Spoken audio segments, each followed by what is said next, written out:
So you've been trying it and you're saying that you're getting mixed results, that Yes. sometimes it works Yeah. and sometimes it don't.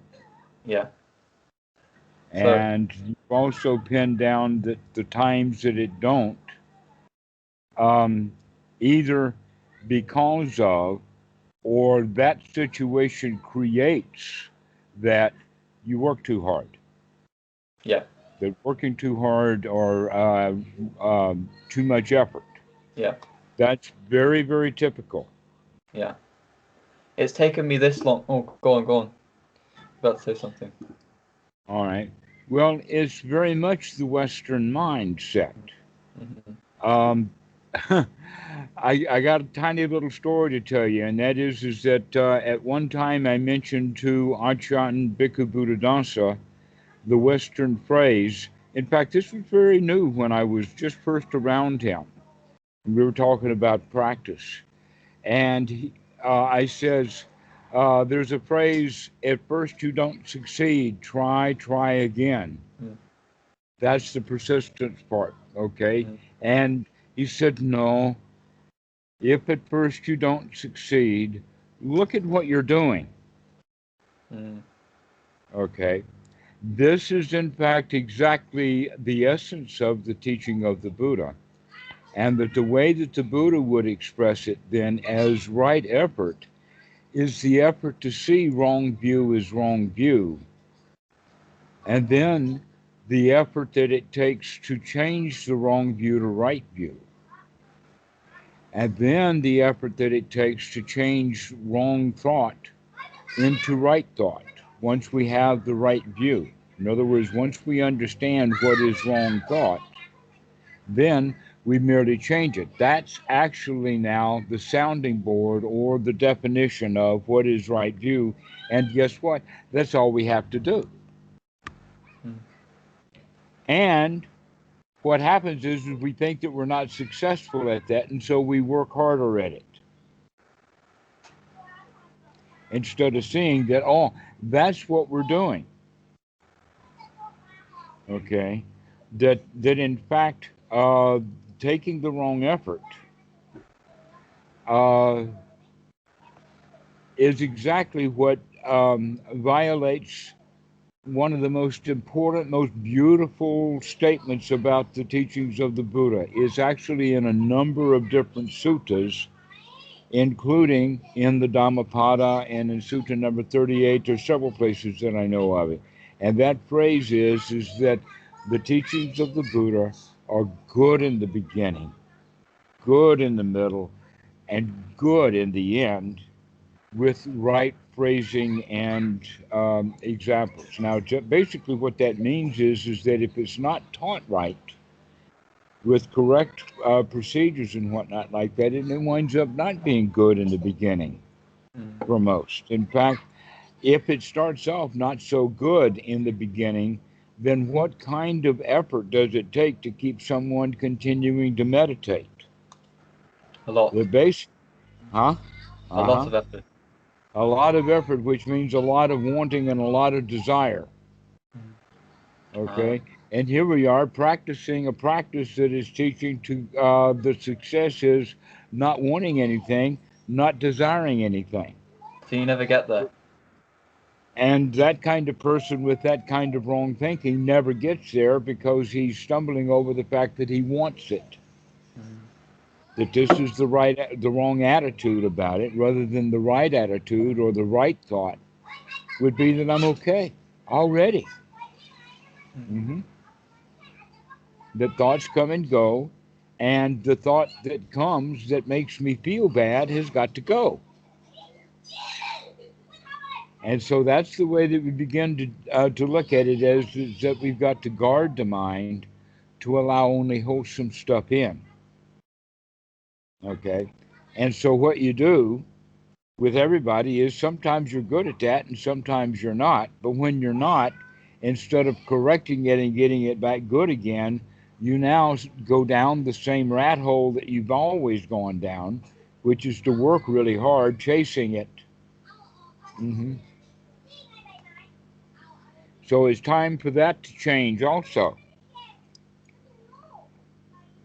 to recognize that even though some thoughts are persistent and want to keep coming back, they only come back one persistent thought at a time.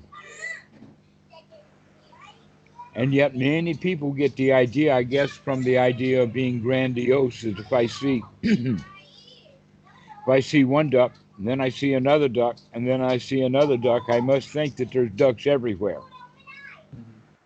Okay? Rather than just seeing what's there.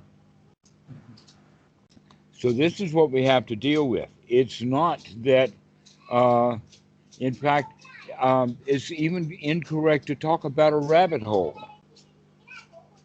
What we would mean by that rabbit hole, in fact, is that once we allow the mind to latch on to that unwholesome thought, it will keep going with that unwholesome thought until it's broken up. Okay? And that, in fact, is part of the struggle itself, that we need to break out of that. And we can do it when we remember to do it, because it really is easy to change the mind. That, in fact, the monkey mind jumps from place to place to place to place, basically because it feels like it's being chased. Yeah. And so there's a kind of restlessness that we seem to have built into us, that we can't find a resting place. And so part of the effort that we're putting in is trying to keep jumping. Maybe I'll find a resting place, but no, this one's not it, and no, that one's not it, with that judgmental mind, rather than saying, well, wherever I am, I can either judge it to be good or bad, and why am I doing that? Why can't I just allow this place to be okay? But you see, that takes a thought to think that. Mm-hmm. That's a wholesome thought. Mm. To come into thinking wholesome thoughts. Hey, this one's all right. And that is what helps us break that cycle. Instead of working hard to try to get out of that cycle, which is just going to keep the cycle going, the other one is to just merely step aside, step out of the way, just enough right effort to recognize that those thoughts are wrong thoughts, and that I can change them to wholesome thoughts, noble thoughts. I think what I want to think. And here So you I'm have thinking about what a pile of trash that is, not recognizing that that pile of trash is something that I've created in my own mind. Why should I want a pile of trash in my mind? Go ahead. So, if it's a wholesome thought, is it enough that you're just aware that you're thinking wholesome thoughts? Because you also don't want to be caught in, or does it have to be in the present, a thought about the present? Because if you're thinking, The thoughts about the present are the most wholesome kind. okay, yeah, The only other kind, in fact, I know of are thoughts about the past and thoughts about the future. mm. So, in fact, when we say thoughts about the present moment, we're really nailing things down or narrowing or put some restraints upon things. That we begin to restrain the mind from going into the past. So the mindfulness, as I was practicing it before we started speaking, I saw it as so I'm doing my day-to-day activities or whatever, and I noticed the mind has wandered into the past or the future, and by noticing that, I stop the train of thinking, step out of the way, as you say, and now I'm present, and then I don't need to do anything, and then when I notice I'm lost again, then I just notice and step out the way again. Is that what you're saying?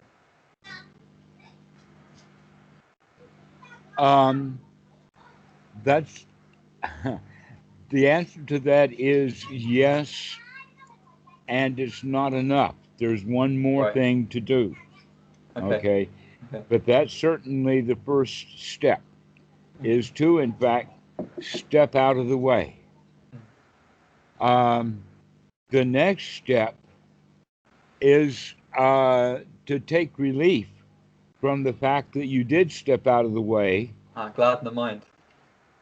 that you were guarding the mind, congratulate yourself in that way. Or another way of saying it is that we are actually coming out of the critical thinking mind, that which is good and bad and right and wrong, or I'm not sure, and all of that, into a nurturing mind. Loving kindness. Okay, that's an expression of it, yes. But the loving kindness often, in that way, uh, is thought of as loving kindness for other people. Mm-hmm. But we're really talking about loving kindness as an attitude that shines all over the place, especially indoors. Complete acceptance. Mm. Well, that's an interesting word, acceptance. Um, another way would be by there's there's actually various levels, from out and out hot warfare through cold warfare into tolerance, and then from tolerance to acceptance, and then the kind of acceptance that you're talking about. And then I would add on top of that friendship as Yeah. even a higher level than acceptance. Yeah. And then the highest level of all, I would put in the realm of the Latin phrase of amor fati. The word amor in Latin is the word to be in love.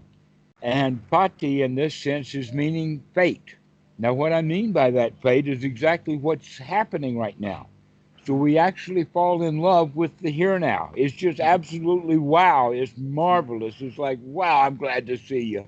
Mm. I Wow, know. what a relief it is to have you home. I noticed the other. I've been thinking recently that there's a tendency to do things fast and sort of like if I'm putting away cutlery in the drawer to sort of throw it in there and all this sort of thing. And I realise that the attitude of loving kindness has to extend beyond just living beings and ourselves to everything, right? In every action and every because even if you treat the cutlery unkindly, the mind is still not peaceful. Um, yeah, but anyway, it's a tangent. This is why in many ashrams and wats and places like that, um, in collusion with whoever's in charge of the institution, the abbot or the main guru or the swami, whoever like that, Chawat in Thailand, whoever it is, the guy that's in charge of the kitchen and the head monk will conspire together to get people to do exactly what you're talking about in the sense of slowing down every movement while they're dealing with the kitchen utensils, to watch mindfully, Mhm. Mhm. to not be in a hurry.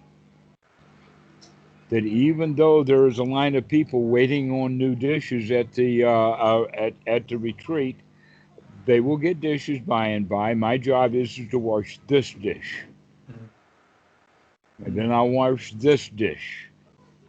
Uh huh.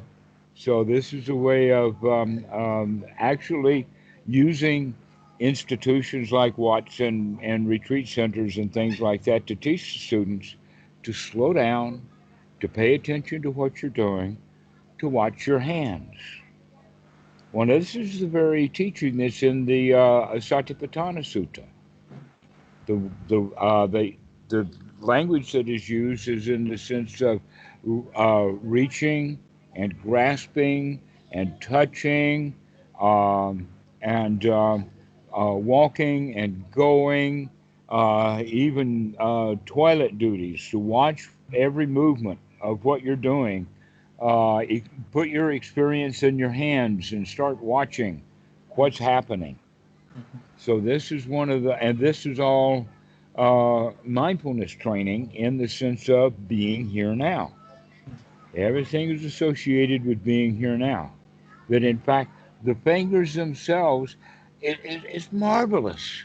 Touch, touching is, and there's so many hand mudras that are associated with that. One is like putting the thumbs together like this and touching ever so lightly, or another one is putting all the fingers together and doing that. Or with loving kindness, you put all of your mindfulness and awareness into the palm of the outstretched hands and radiate. Really pump that stuff and getting it going. Your hand gets really hot. A lot of blood goes right into the hand when you put your mind into the hands. And this is all part of the mindfulness training that's well known and practiced throughout Asia. This helps wake people up, is to start paying attention to what your body is doing. Not just while you're sitting in meditation, there about the only thing that's happening is breath, so watch closely. But when you're up and about, there's a whole lot of stuff going on. And we need to watch closely that also. It's a So, training. should there be a conscious attention to watch the body, or is it just enough to notice when the mind has wandered and thereby automatically come back to the body? What do you mean by automatic? Well, if you're not lost in thought, then you must be present and you must be aware of the body. Yes, well, sometimes that mindfulness will come to the fore. Mm-hmm. And what you recognize by doing an investigation, hey, wow, everything really is good. Mm-hmm. I'm already breathing deep. Everything is fine. And we keep coming back to that. So sometimes it's so darned easy because you're already there. And you just wake up to the fact that here we are. This is all that we need. And it's already on automatic pilot now. Mm-hmm. Okay. But so that takes some training. Yeah, of course. If I just tell you what so when I told you sometimes I have problems with mindfulness through trying so hard, what happens is I notice that my mind has wandered, so I'm present, right? I'm not wandering. But then I try and go further and I think, well, I need to watch the mind. I need to be mindful. I need to be mindful. I need to be, and then I it's sort of like, Jack-a-mole or something like that. Trying to hit all the thoughts, catch all the thoughts, and then through trying to be mindful, I'm actually creating more thinking and being less mindful than I would be if I just stopped trying at all. I understand what you're saying. Right. Yeah. That's part of working too hard. Another thing, another way of doing it is just merely making sure, instead of using sati as a whipping tool or whatever, but rather to wake up into just having wholesome thoughts. Because in fact, that kind of thought's not wholesome. Mm-hmm. That you're whipping yourself, and that the more wholesome thought would be, this is nice. Keep coming back to this present moment is just so good enough. So mindfulness shouldn't be hard, should it? All day. It shouldn't be a struggle, should it? It never is when it happens. The struggle comes a mind moment or two later when you reflect upon it's new, and before you didn't have it. And so we beat ourselves up for the beating ourselves up that we were doing. Okay. So just don't try and hold it tightly. When we notice we've wandered, then just come back. Then just step out of the way. Yeah. Right. Instead of noticing that we wandered, think about it as noticing that it's time to come back. Okay. Yes. The natural state of the mind is to wander. It has been wandering for years. The monkey mind has been jumping from tree to tree to tree to tree for years now. Mm-hmm. Okay? Get used to it because that's your habit right now. Okay. Don't fuss at yourself. That's what you've been doing all along. That's part of the jumping around, is fussing yourself for jumping around.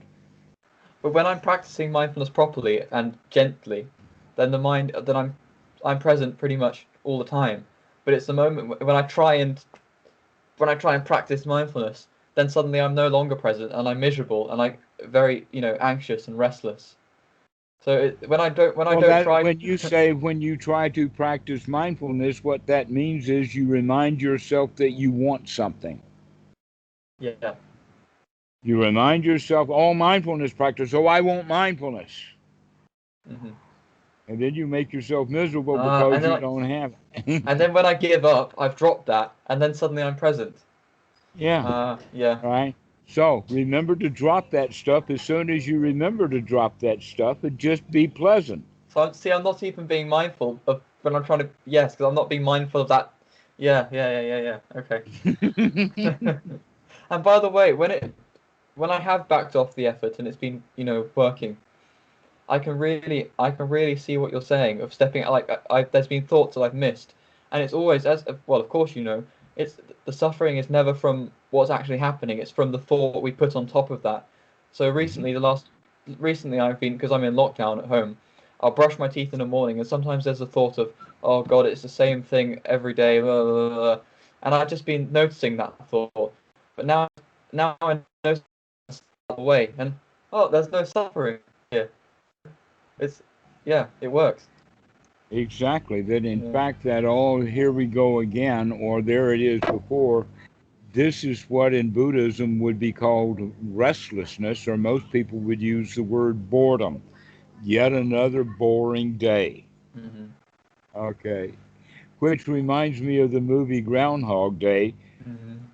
where the guy tries to, it is boring because it's the same thing and he can't get out of it. It's the same thing over and he tries to make it different and it still winds up being the same. And he gets really frustrated like that. Um, Another way of doing it is enjoy the fact that you know the score.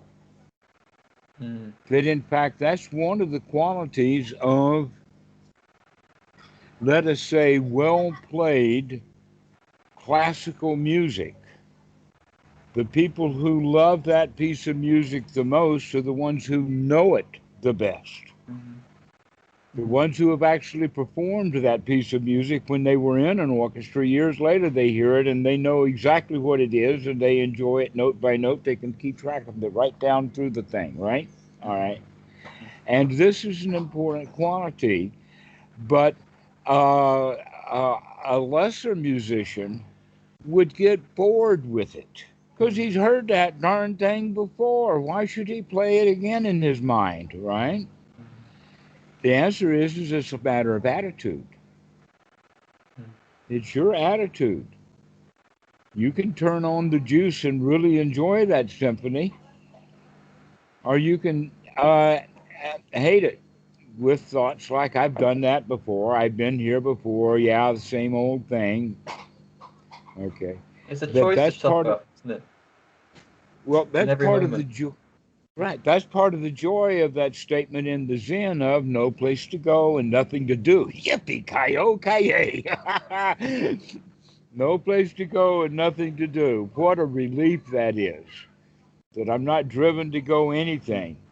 Not by anybody on the outside world, not by any motivation on the inside. I'm not motivated to go anywhere and do anything. I can just sit down and relax.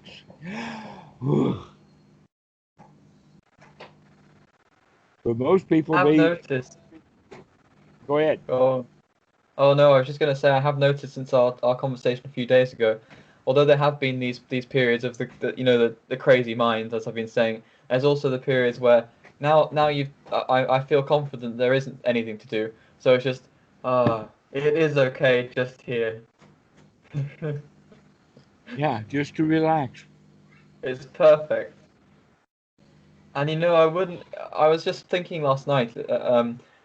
I wouldn't actually. I had the thought. I wouldn't change anything in my life. Nothing. So why try? Yeah. So any problems that you can come up with that need to be fixed so your life can be better, you can just never mind. Yeah. I'm And so already that okay. This I is see good you, enough. Mara. Uh-huh. Exactly so. Yeah.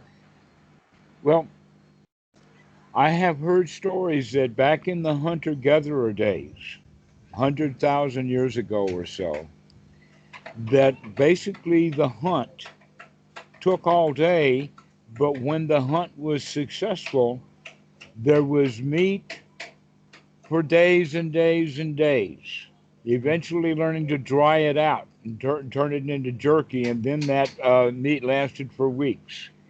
Meanwhile, the gatherers could gather for a couple of hours a day, and that's all that people had to work back then, way back when.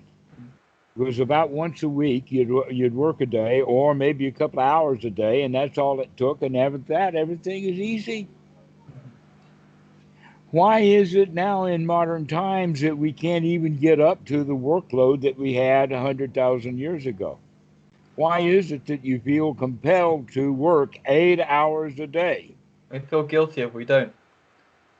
and feel guilty if you don't? And not only feel guilty, but feel deprived as if you were missing something. It's because we don't want to, we're not comfortable doing nothing. Well, this is why the society wants to train a child the way they do so that the child will feel like, number one, that the child is dependent upon this society, and number two, owe that society something. And in the process of fulfilling their duties to society, they also will get rewarded by society and get the benefits of their labors. Mm. Okay, so that's the method in which it's taught. And the Buddha or some wise man comes by and says, hey, wait a minute, those folks are over there with their propaganda machine controlling you. You don't have to do any of that. You're already okay. Mm. You don't have to work.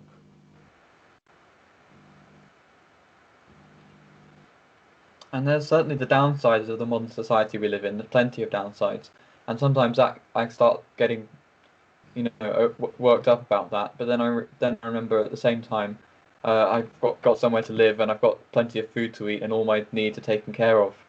So it's a wonderful opportunity to practice as well. Mm-hmm. Exactly so. That not everyone in the West has the four requisites.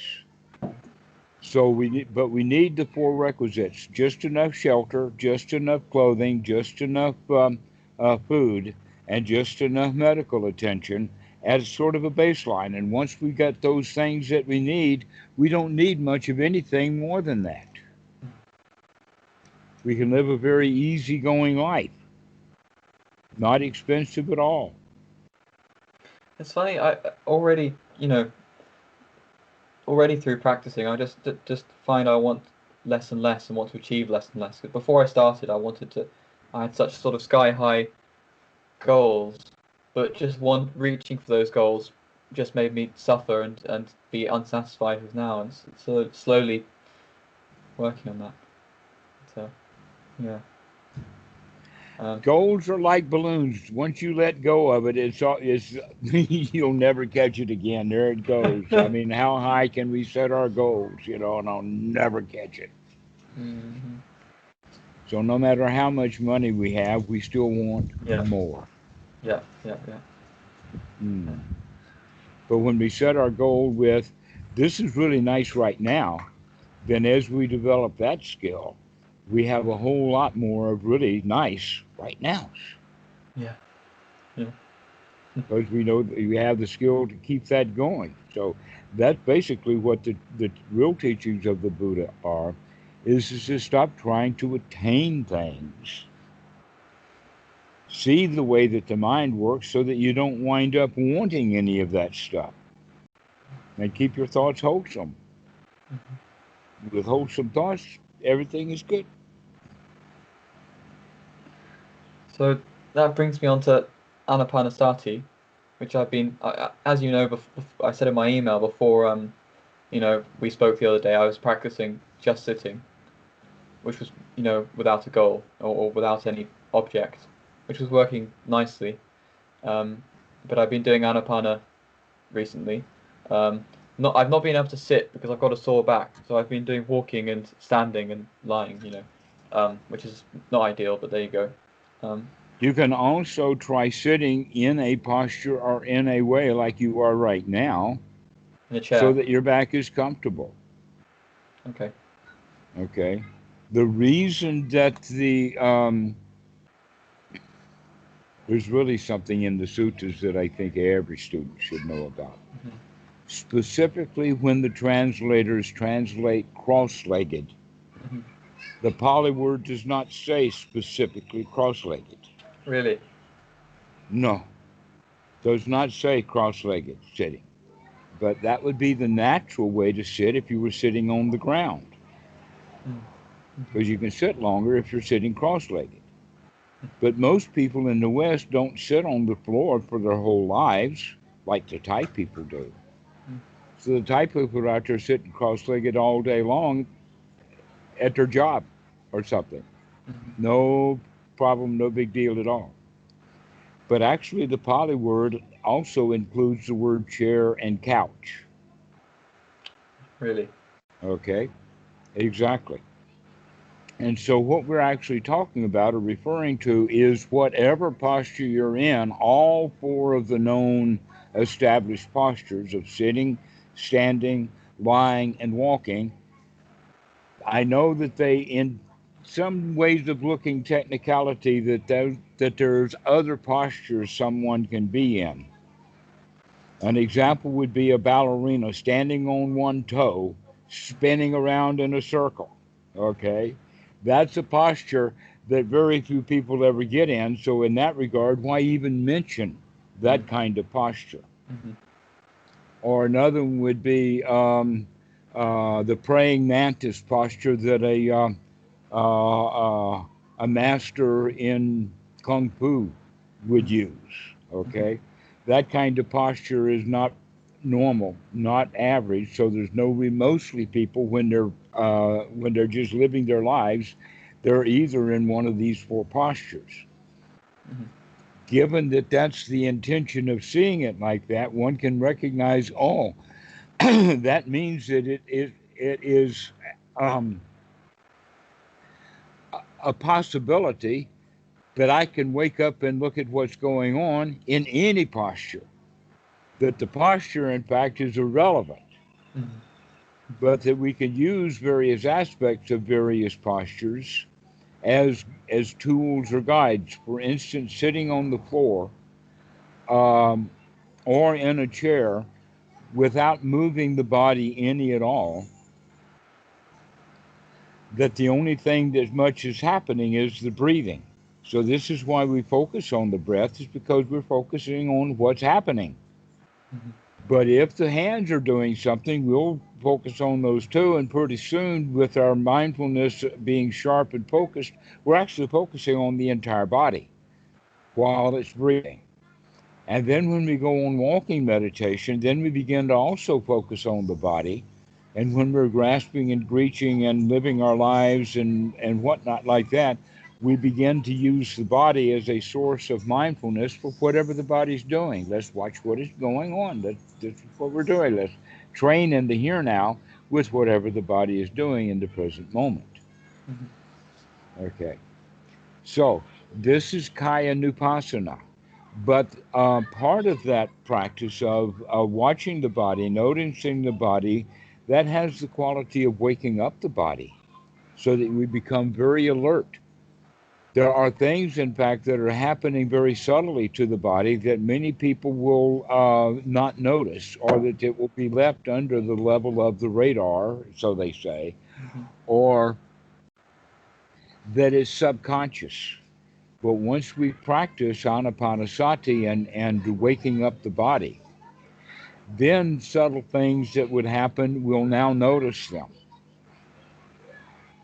Things that happen, touch of the cloth, the skin, hair rising up on the back of the neck, and other things like that that will give you the understanding that someone's sneaking up behind you, wakey wakey, Ah.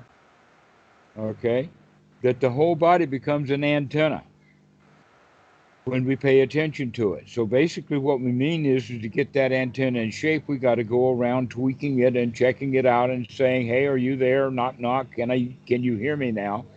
Kind of thing. In that cell commercial. Mm-hmm. Okay, so am I here? Yep, I'm there. Am I here? Yep, I could get that. Yeah, I got that one too. Okay, and so we begin to check things out. This is part of the investigation of the body. And that it can either be done formally in a series intentionally, or it can be as things arise.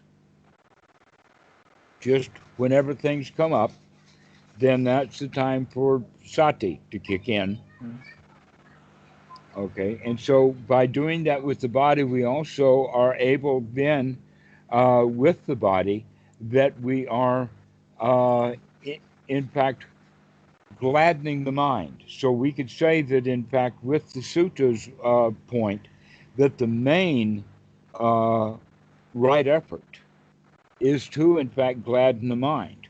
But Mm. one of the ways that we gladden the mind also is with taking the deep breaths and getting attuned to the here now and being here with it. Okay. Mm. And so basically what's going on now is that we have changed the kinds of thoughts that we're thinking. The mind is becoming attuned to what's going on. We're watching the body, and basically what that means is that the mind and the body are kind of ganging up on the feelings, Mm.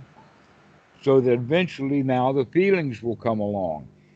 And in doing so, that's when a very surprising, in fact, I just talked to Kishan about this earlier, that he's recognizing that he, in fact, can control his feelings by learning to control the body, by learning to control the breathing, by learning to control our thoughts. We, in fact, can begin to control our feelings so that we can rise at that sukha and sense of well being and feeling good and successful and happy and satisfied and content. That stuff in the Anapanasati Sutta is doable, but it takes a while to keep coming back to the present moment, keep experiencing how nice things are, and pretty soon you begin to talk yourself into feeling good about what's really here. Mm.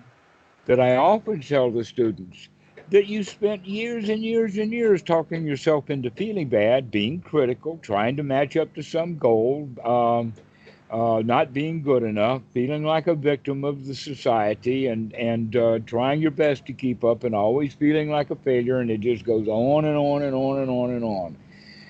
Over and over again, we work hard at making ourselves feel bad. Now is the time to throw all of that out, recognize that all of that stuff is unwholesome, and to start having no wholesome, nurturing thoughts. And by doing so, we begin to then have uh, nurtured feelings, that we feel nurtured. We feel like that we're getting finally what we actually have been needing all along. Mm. That's what we've been striving for, is a sense of well-being, but we haven't had it because we've always had a sense of danger. I'm not good enough. I got to do something, or things will really go south. Is generally the way that we think. So now we're thinking that things are not going south. Forget about those myths and those fairy tales. Everything's all right now. I'm good. Everything's fine. And so we start to nurture. And by having nurturing thoughts and nurturing breath, and we relax and say, okay, I finally get it. Everything is all right now. There really are no alligators in the house.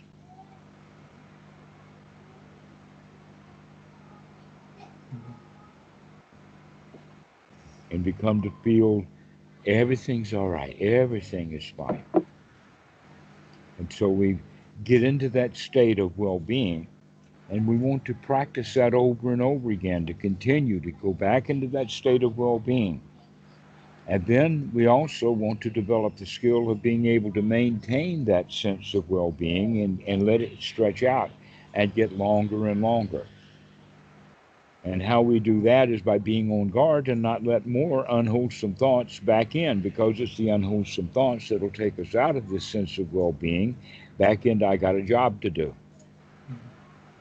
I got work to do. Mm. I got to get some mindfulness here, folks. I gotta practice right. I gotta do it. I gotta do I it got to correct. practice right. I got to do it. Yes, exactly. Oh, and you never get there. You're trying to do it correct. Oh, you've always got an idea in your mind. Hmm. Um, if I start getting like that, can I just drop effort for a period? 'Cause Yeah, for about 2 seconds, maybe even 2 microseconds. No, that's too quick. what should I do? 200, 200 milliseconds. What That's your time frame. what should I do if I start getting all in my head and trying to be mindful and restless and Then when anxious? you see that, Hmm. when you see that, you can say something like, ha, ha, ha, I see that. And I don't have to do that right now. So Okay. 2 milliseconds later, Okay. 200 milliseconds later, about 2 thought moments later, we're taking a deep breath and we're saying, boy, I'm glad I don't have to think about that right now. Wow, And and just I was ready to give up meditation for 6 weeks because of that shit. And here I can give it up in just half a second. and just be, if there's unpleasant sensations in the body, just be with the sensations. Sensations. Oh, yeah. Let me watch those things. Yeah, they're Yeah. they're they're instructive. In fact, they're messengers. Let me pay Yeah. attention to what they're saying. Yeah. Let me Okay. take a deep breath and see if I can get them to change their attitude also. Hmm. We become Yeah. friends with everything, and that's in fact by friends with everything. Everything is all right. Everything is nurturing, and when we catch ourselves, or let us say, when we catch the anxiety and we turn that on it, you see, one of the things about anxiety is that people don't like it, Yeah. and so they immediately say, "Gosh, I got to get rid of this stuff."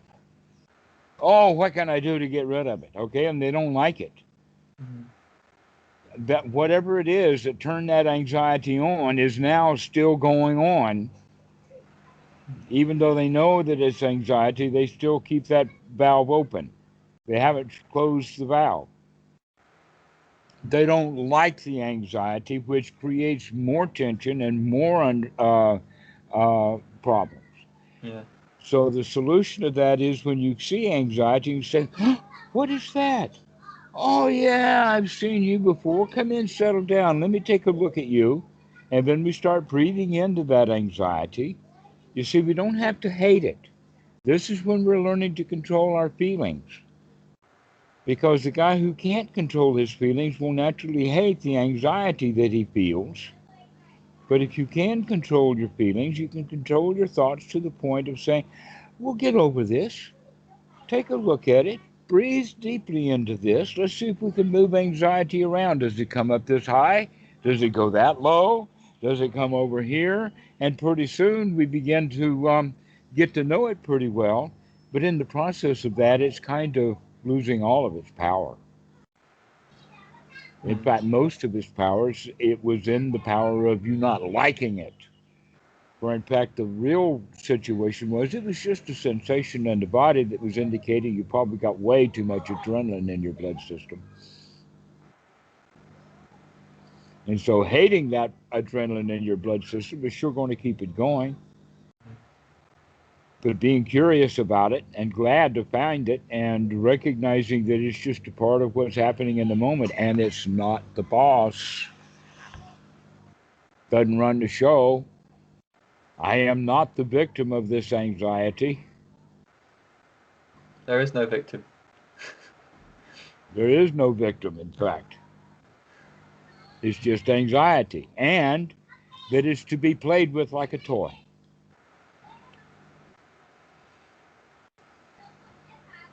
Anxiety is only bad when we feel like that we're victimized by it and we got to go do what it orders us to do. Then, in fact, the worst of it is that there it is, and it feels so bad that we will do anything and offer it any gifts for it to go away. Oh, if I go get a PhD, this anxiety will go away. Oh, if I go rob the bank, this anxiety will go away. Oh, if I become president of the United States, this anxiety will go away. If I if I become a stream enterer, then this anxiety will go away. Yeah, if I become a stream enterer, then this anxiety will go away. That's a good one. I like that one. That's when you realise all the other ones won't work, and you get caught on one last thing. Exactly, right. And in fact, this all of that kind of stuff has the cause-effect relationship backwards. Mm. The cause-effect relationship in the mind is backwards in that sense. That we think uh, that if I get this, then the anxiety will go away. And often except for that last one that you mentioned, is that whatever it is that I was asking for, if I get it, it's going to make the anxiety worse, not better. Right. Really. Yeah. But the I, answer is that if you did get soda-pine, then that doesn't mean that you're going to be free from the anxiety, but you're not going to be enemies with it anymore. right. Yeah. You're not going to go to hell for it. There's no self to be anxious, so there's just anxiety. It's just anxiety. Yeah. Yeah. By the way, speaking of, well, we were talking last time about how there is no state of enlightenment you can attain in the future. It's only practice moment by moment, and it reminded me of the thing in Zen, continuous practice enlightenment. Have you heard that phrase? Yeah, and I finally get it now. It's that enlightenment is in every moment, and it's always practice, and there's never a state where you can stop practicing because it's in every moment. Yeah, like we spoke about. And that's helped me a lot to let go of any goals because it's just only here now. Mm. Right. That's all we've got is to here now. Mm-hmm. And if there is a goal that you want to reach now that you don't have, then that's why we feel bad. It's because we want something. Yeah, it's just to try and reach some attainment is just completely the wrong idea. It's chasing your tail. Well, it's got the That's cause and effect wrong, like you said. Uh-huh. Yeah. That's why the cause of suffering, the second noble truth, is so important, so powerful for us to understand that it's wanting things. That's the cause of suffering.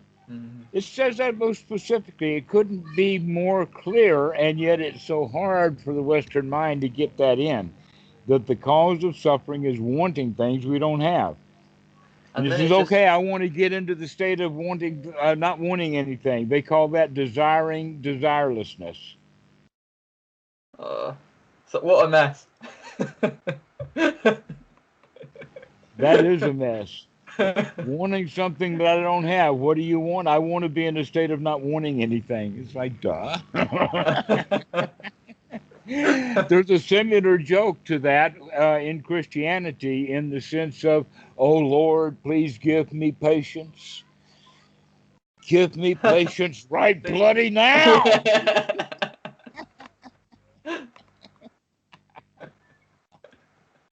Oh dear. It's a bit close to home, Dhammarato. Well, we're all like that. Everybody's the same.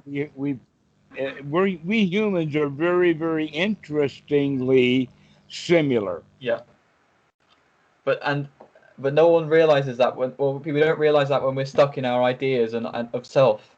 But the more we see Everybody through it, thinks, oh, I'm special. Well, we're trained to be special. Our teachers tell us we're special. Our parents. kindergarten teachers tell us, oh, you're so special. Oh, you can achieve. You can do anything you want to. What that really means is you got to pick on this list what we want you to do, one of these items, and then you better damn get good at it or we're going to beat your ass.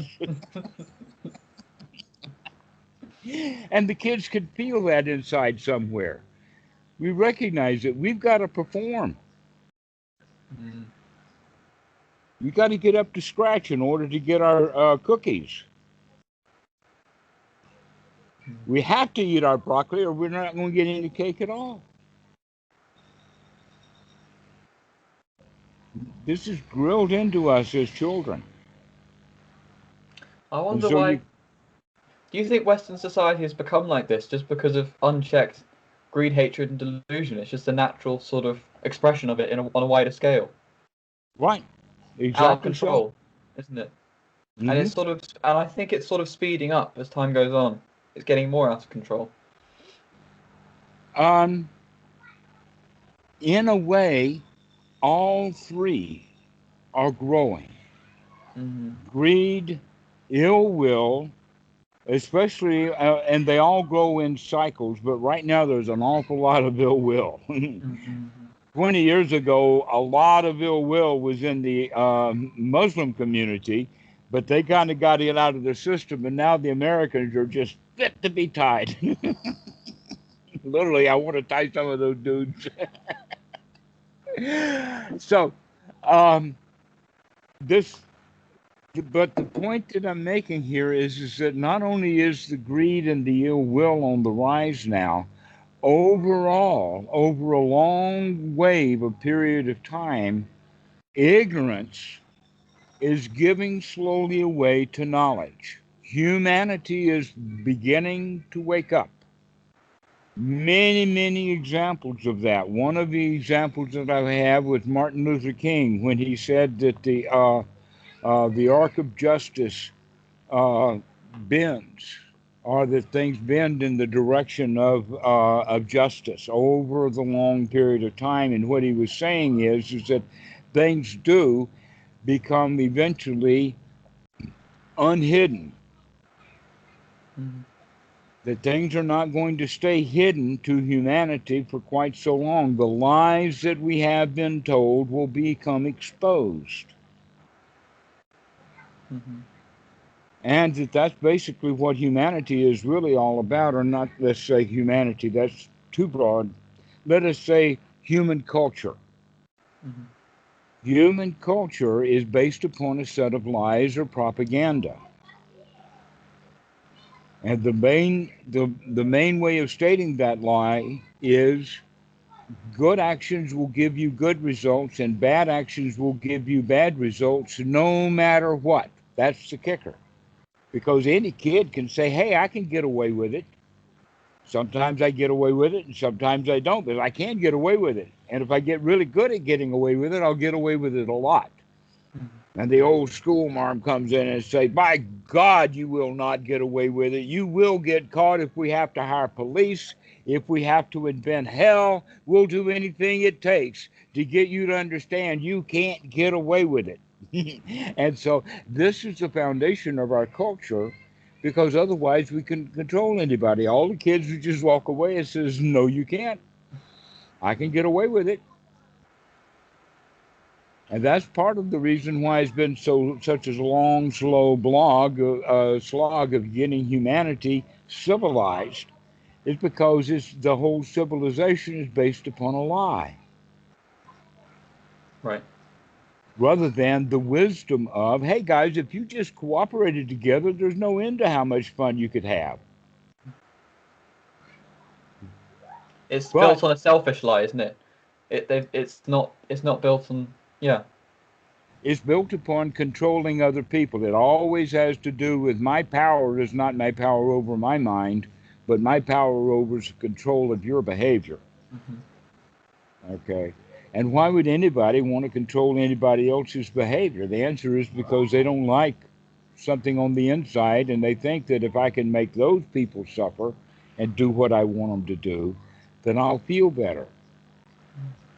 Okay, that particular idea then is very sociopathic, they call it.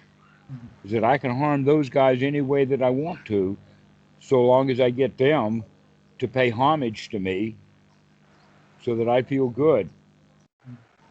Hmm. Until one of them stabs me in the back, but I'm not watching for that kind of stuff. I'm only watching for, will they do what I tell them to do? Mhm. Well, guess what? That doesn't happen just in the mafia world. That happens at school. Happens at school with the bullies, with the teachers, with the principal. I mean, the whole hierarchy is set up that Yeah, way. it does. So we go around trying to get along by putting up with and doing whatever we're told to do by whatever bully that is in front of us, whether he's 14 years old or 40 or wears an old suit or whatever it is. Maybe he's a cop, but we got to do what we're told to do, Mhm. you see. And that's the society that we live in. And that's why we have so many rules. But when we wake up to all of that, then we can see things more clearly in the sense of there's an actual better way of looking at it, and that is dukkha, dukkha nirodha. Let's live this moment to remove the amount of suffering that we can see right here in this moment. If we Mhm. can get really good at that, then we can begin to see dukkha coming and we can get out of the dukkha now that would get here 10 seconds from now. Mhm. Sometimes we can see it coming a day in advance. if we know how to look and what to look for. So that's the whole new way of living our lives, is based upon this one precept, is seeing what's going on and making sure that we stay out of the way of all of the problems that could possibly, all the slings and arrows of outrageous fortune. We can sidestep them all if we're watching what we're doing. No need to get shot by that arrow. But if we can see the bowman before he draws that arrow, we can hide behind a tree and he can't shoot us. So in that regard, even if he does hit us with the arrow, then the sutta, I think, is number 64 in the sutta, and that is that the guy is laying there. He got shot with the arrow. His friends see he's gotten shot, and they order a doctor to come. And before the doctor starts his work, the guy grabs the doctor and says, "Doctor, who shot me?" You know, what clan was he in? I want to know all about the bow and the arrow and all that kind of stuff. With the idea is that once dukkha comes, there's really no reason to try to inspect it too deeply. The issue is that once the dukkha comes, take it out. Take it out immediately. Just let go. Put the salve on that wound and yank that thing out, and do it quick. The longer it stays there, the more it's going to fester and make trouble. And the more it festers and stays trouble, the more I'll hate the guy who shot me. Especially if that guy who shot me is already inside my own head. And so this is a way of looking at it, is that we that real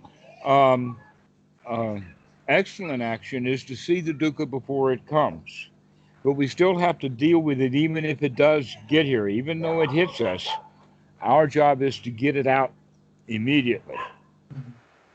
And so this is how we practice anapanasati, which is a bit different than other methods, which do things like noting. Doesn't matter how bad you feel, note it well. Keep noting. Yeah, we know how bad you feel.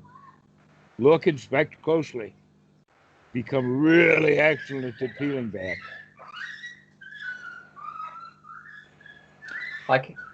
I became quite an expert at feeling bad when I was practicing noting.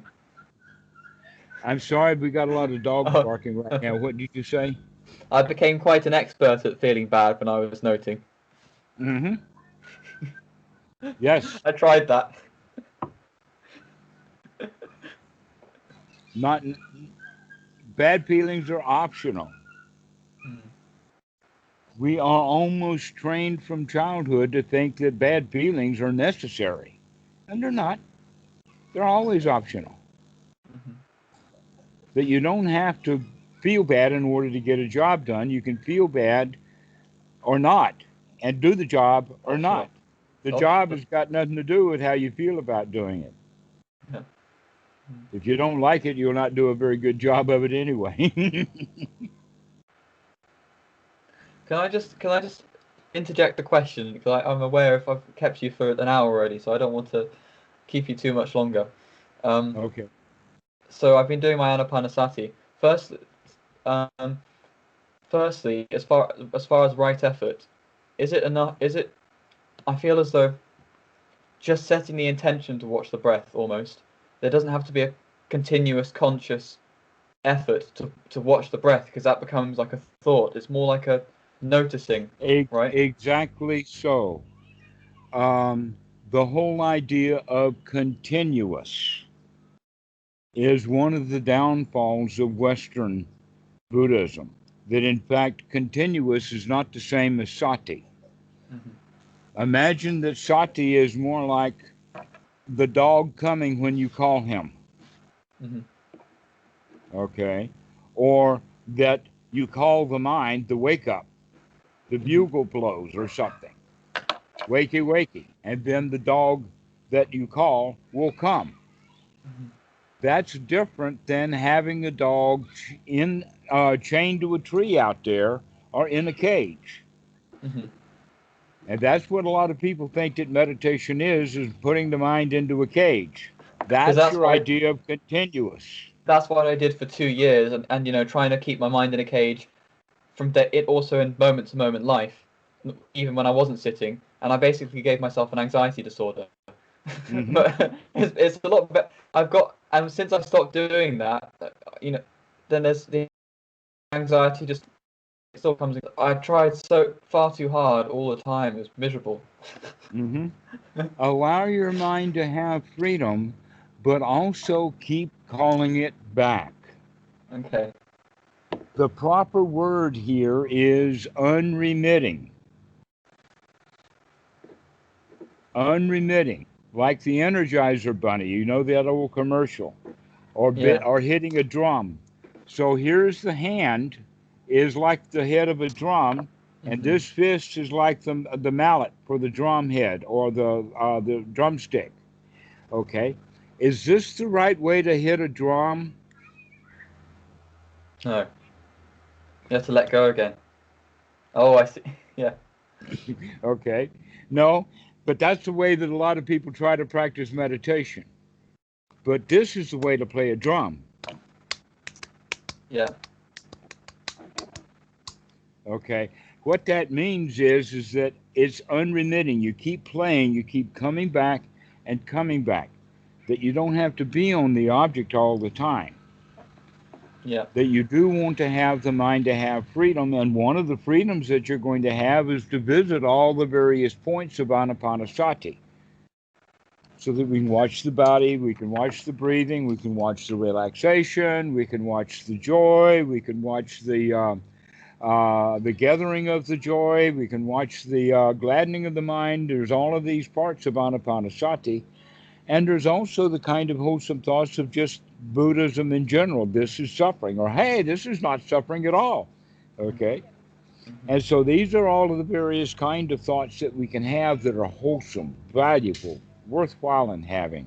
And we want to make sure that that's the drum we're beating on rather than the one that's got a broken drum head on it, or the one who's playing sour notes or whatever like that. And so we distinguish what is wholesome thought and what is unwholesome thought. Okay. Every time we remember, not that you have to remember every thought moment because you're not even good yet enough to see what a thought moment really is. You're on the way, but they happen pretty quick. And as you train, you'll begin to see some thought moments popping up, and then you recognize, wait a minute, there's nothing but one thought moment after another. That's all there is. I have seen that, but it's not all the time. Hmm. Okay, so in that realm, we have then the choice of what kind of thought moment are we going to have. Are we going to have a wholesome thought moment now? How about now? How about now? Is this one a good one? Yeah, this is good. Mm. And so that question and answer, or how am I going, or unremitting, that's like playing the drum, as opposed to the kind of meditation that a lot of people are trying, which is pushing the object too hard, wanting too much out of it, thinking they've got to do it every second or every mind moment. And when they can't do that, now they're feeling bad. And so, what good is that kind of meditation of failing and noting failure and feeling bad about failing? Yeah. When in fact, we're practicing just the opposite of that, is noticing success, liking the success, checking the success out, full investigation of the success, and then come back and look at success again.